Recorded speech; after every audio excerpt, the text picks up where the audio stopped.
What's up, everybody? It's Dan from Atlas Lens Co. back here at NAB 2025. We're here on a Monday. Big thank you to B for our fantastic technical production today. And we're at booth N1725. We're inside of an undisclosed location located in N1725 in North Hall. And joined here by a couple of good friends of mine. Got a few gentlemen flanking me on my right and my left here. We've got Mr. Phil Holland. Hi, Dan. Thanks for having me. I've known Dan, I feel like it's been 15 or so years now, or something like that, but we've definitely bonded on optics and other things, and super excited for the success of Atlas and doing anamorphic in a modern way that's pretty interesting. So I've always enjoyed it. And we also have... Oh, yeah. Oh, you have a mic. Corey Hour. The dulcet tones of Mr. Corey Hour, cinematographer, director, multi-hyphenate. Tell us more about yourself. I mean, this man flatters me. I'm a cinematographer from Los Angeles. I've had 15 years of experience, and I've had the privilege of working with Dan on a commercial recently using the Mercury line of lenses, and actually teaching a few workshops talking about the importance of using anamorphic as a tool to better, tell your story and, capture the imaging you're seeking to do. Who's calling you a tool? Nobody should be calling you a tool. You're a cool guy. I like you. I appreciate it. Thank you. Well, this has been an exciting show, and it's only the second day. I am feeling happy because I'm here surrounded by really cool people. And, in a world that has gone mad, we're just trying to madden the world with better anamorphic lenses. But love to hear from these gentlemen what some of the highlights of the show have been for you so far. Yeah. I think, relevant to some of the glass you make, we have quite a few new cameras coming. We're getting beyond full frame. We've had something that's a little larger than full frame with VV already, and now we're getting into the medium format 65mm cinema era. Cameras that might have been released a little bit earlier, but Arri has a new 265, Blackmagic has a 17K, Fuji has their Eterna, which is based off of the 43 or 44 by 33 format size, and that should be coming later this year. And the reason why I'm mentioning this is when we always talk about anamorphic, a lot of folks don't know that the anamorphic squeeze ratios had some relevance to the format sizes that they were being used on. So famously, Super 35 tended to be a 2x squeeze ratio, but 135 film or VistaVision film, 1.5x existed for it. And then many people would know 1.3x over the years, but that was primarily to de-squeeze 16:9 sensors to a 2391 or 241 aspect ratio. And for distribution, too, Yeah. in terms of projection. So, Yeah. digital cinema projection often use that because you'd have something like a Texas Instruments DLP, Exactly. where you're going to want to do a CinemaScope projection. Yeah, and there's another squeeze ratio for even larger formats for 65mm, 1.25x, which is really uncommon. And it'll be interesting to see because I think 1.5x is going to work better for the quote-unquote modern super or 65mm systems because they are not exactly too much taller than full frame, what we consider. So it'll be an interesting thing to see how this actually pans out. Speaking of formats and comparing them, I would be remiss not to mention a tool that I literally bring up to filmmakers every single day, which are phfx.com, shot prep. Write that down. Go to the tools on PHFX. Tattoo that on your hand. Yeah. phfx.com shot prep and phfx.com format compare. Two indispensable tools for better understanding your relationship with framing, formats of different cameras, different film types, different sensors, different anamorphic aspect ratios, rotating them 90 degrees like we like to do here at Atlas with Atlas Scope 90, which is something that, maybe we weren't the very first people in the entire world, but I would say we were certainly pioneers of bringing it to the forefront of modern cinematography. We call it Atlas Scope 90. You turn your camera 90 degrees so that your sensor is tall. We get clients asking all the time, hey, we need to do a square delivery for social media. We need to do a 9:16 delivery for social media. And we also want 16:9. And guess what? You only have 5 minutes to do it because this celebrity has to get on a plane. You know, it's Cardi B or someone like that, and they have to leave as soon as they got there. And we need all these formats from one shot. And we also want it to look good. And of course, that's where Atlas comes in, making your shots look extra cool and vibey. I'm going to hand this to Corey, but it's funny that you're mentioning these 16 by 9 stuff there. The way I initially used it was rotating the anamorphic to shoot it like the weird 8:1 or 4:1 ratios, because on the sensors you typically get access to higher frame rates, but the weirdest aspect ratios. But by using a 2x, we can actually unsqueeze or de-squeeze, flatten it out to something more normal. That's a super good and useful way to do it, especially with something like a Phantom, if you need to deliver a standard aspect ratio for super high speed. But of course, I like to rotate the camera so you get your normal vertical oval bokeh instead of a football bokeh and a vertical flare. You get your standard traditional horizontal flare. And if you're using something like the Ursa Cine 12K that we're using right now, you're going to get almost a medium format look that might be reminiscent of a square format with something like a GFX. And if you're using something as big as a GFX, I mean, I don't even know what you'd compare it to. It's so big and crazy. And with something like a Komodo and the global shutter, with an Orion series 2x lens, you easily get 17 by 18 using the whole sensor, and it looks absolutely gorgeous. So if you come by our booth, we have some stuff running with a Sony Venice out here. Also, if you go to the Sony booth here at the show, we have a Sony FX6 configured with an Orion series lens in Atlas scope and a whole educational video about that. So, but I'd love to hear about Corey. It sounds like Corey might have been doing some Atlas scope style filming.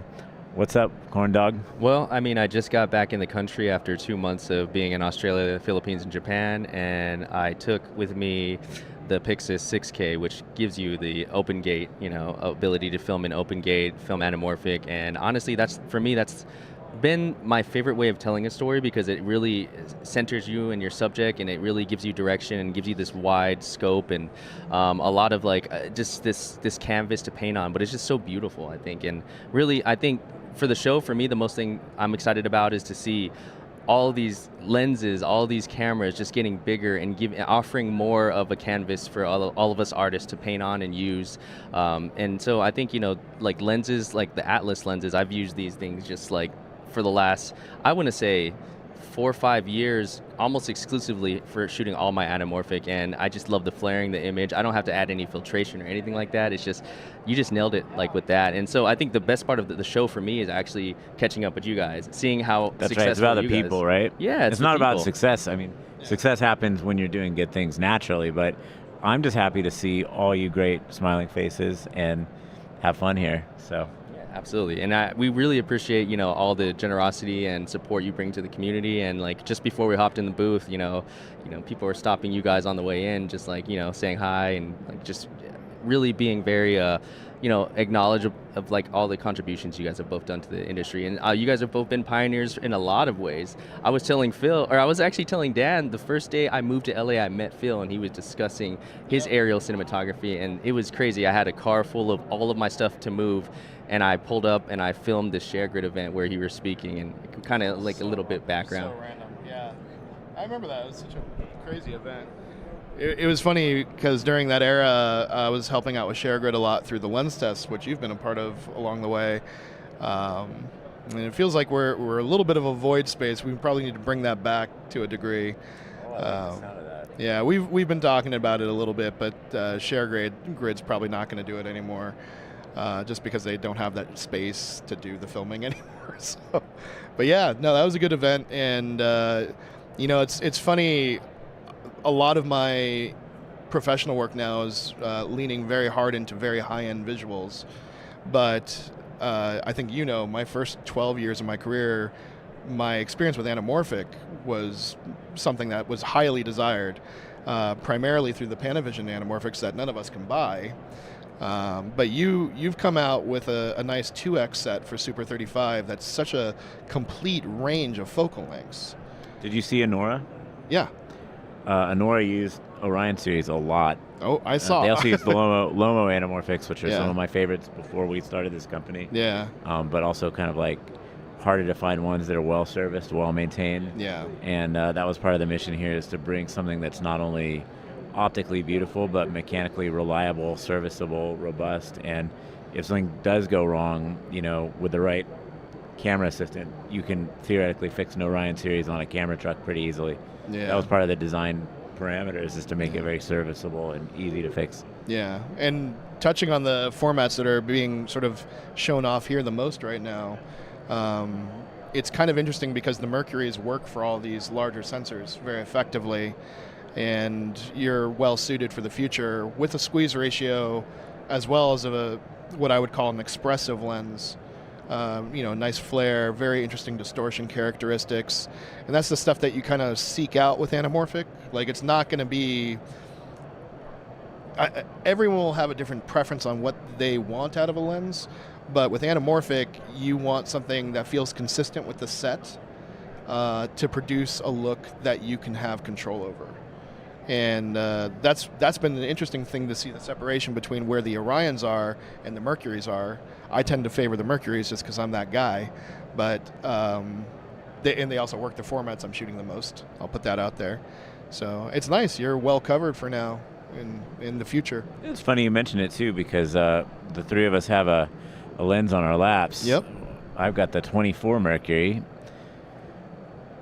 Corey's got the 27 because he's 27 years old, and Phil's got the 32 because it's one of my favorites. Yeah. I talk about it every day.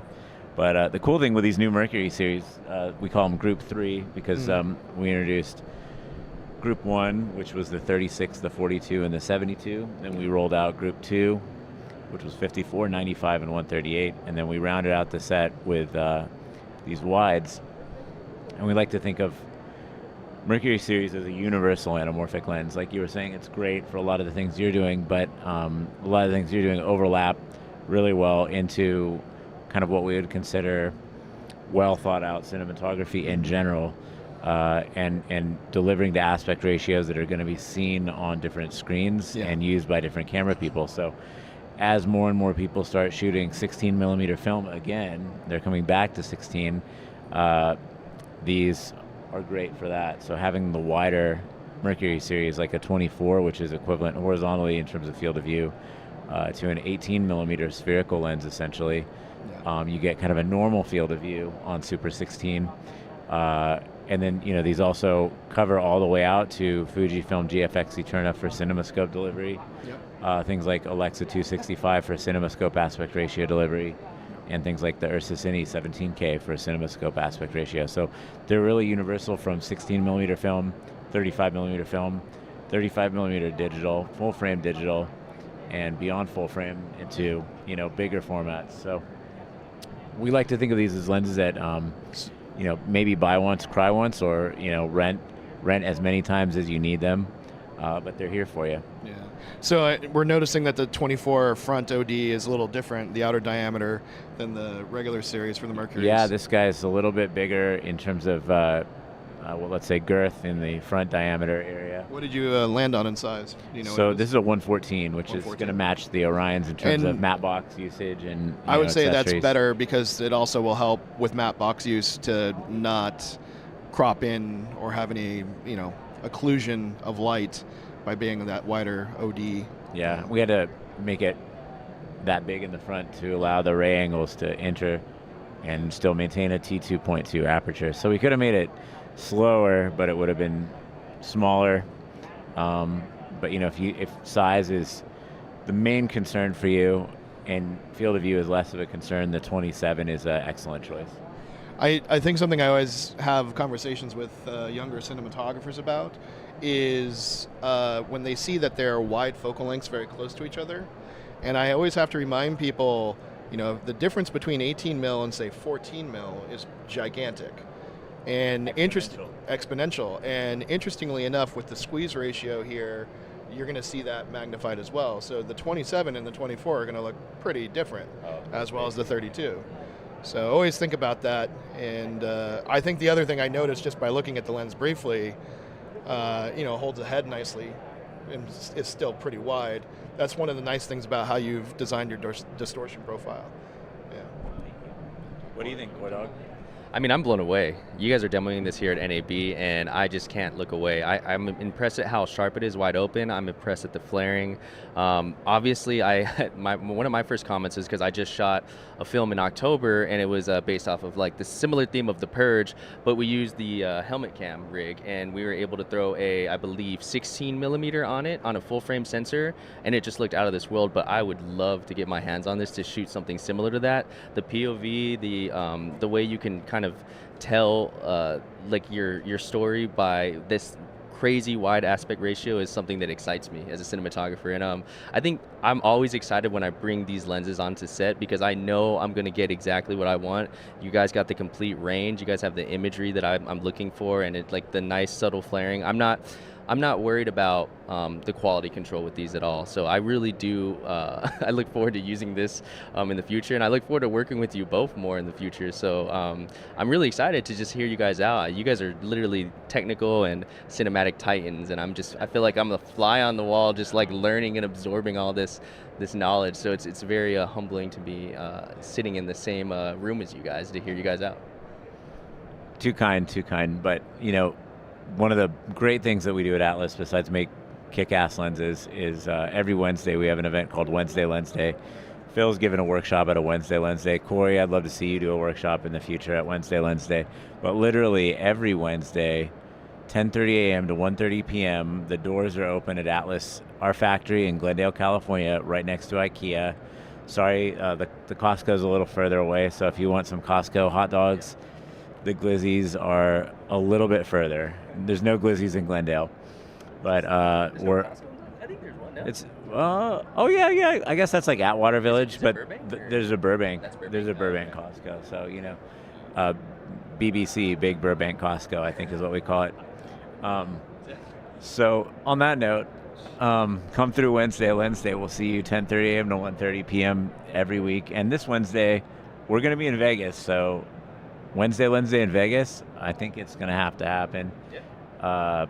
But yeah, we're always there. We're hanging out, talking cameras, talking lenses. You can bring your own camera. You can bring your own lens. And we're brand agnostic in terms of this because it's a community event, a community showcase, and a chance to connect with people. And we made it on a Wednesday because, if you're working in the commercial world, you may not be working on a Wednesday. You never know. In our industry, I'm hoping everybody is working more, making more money, taking care of your families, and having a good life. But on a Wednesday, if you're not working, you know where to go. Yeah. And I'll put some credit in there on Dan. What he's done with these weekly events, it's a very big thing for the film community because we don't really have a lot of stuff like that going on right now. And yeah, it's the middle of the week, but because it happens so frequently, if you miss one, if it's a specific one, I remember when you had Kodak out and I couldn't make it, I was like, damn, that would have been a fun one to be at. We got to do that again. Yeah. But, they're every week. You can get hands-on with any of the Atlas lenses, and you guys still have a few different cameras in the shop the last time I was there. Yeah. We touch all the brands. Yeah. So, whether you're an Arri shooter, a Red shooter, Blackmagic, Canon, Sony, we love cameras. I mean, we've got some film cameras in the building. We did a film workshop, not only with Kodak presenting, but also with Amy Vincent ASC, where we shot Kodak film stills on Olympus half-frame camera. So it wasn't standard Oscar Barnack style 135. It was 4-perf on an Olympus pen with a PL mount attached. But that's a unique and fun experience, and we have the negative scan. So if you were there and you haven't seen the photos that you got a chance to take, hit us up, and we'll make sure you get the download link. But we're going to probably do that again in the future because that'd be awesome. So many people haven't shot film before, and then to get to shoot film in anamorphic stills and take it home, I think that's a pretty unique and special opportunity that hopefully leaves a lasting impact and inspiration for people to try new things and experiment. I guess thinking about the shop a little bit and being at NAB, this is kind of a really big year for lens control. We have two pretty different pricing tiers, but we have new stuff from Teradek with the Control 5 and their newer motors, both high torque and kind of more of a regular. And then you got Tilta with the Nucleus M2 finally. That's just coming out, and that's a pretty incredible system. Very aggressively priced, but it's been years in the works. So I'd be curious to see those up on your cameras and showing people more how ACs might be interacting with them on set, or even owner operators on the setup. Be nice to do. Solid ideas. I like that a lot. I'd like to echo that as well. I mean, you guys have raised the bar so high, and a lot of companies have tried to basically meet that standard, and the standard's so high now that we have all these tools available to us, and we're able to use them to tell our stories.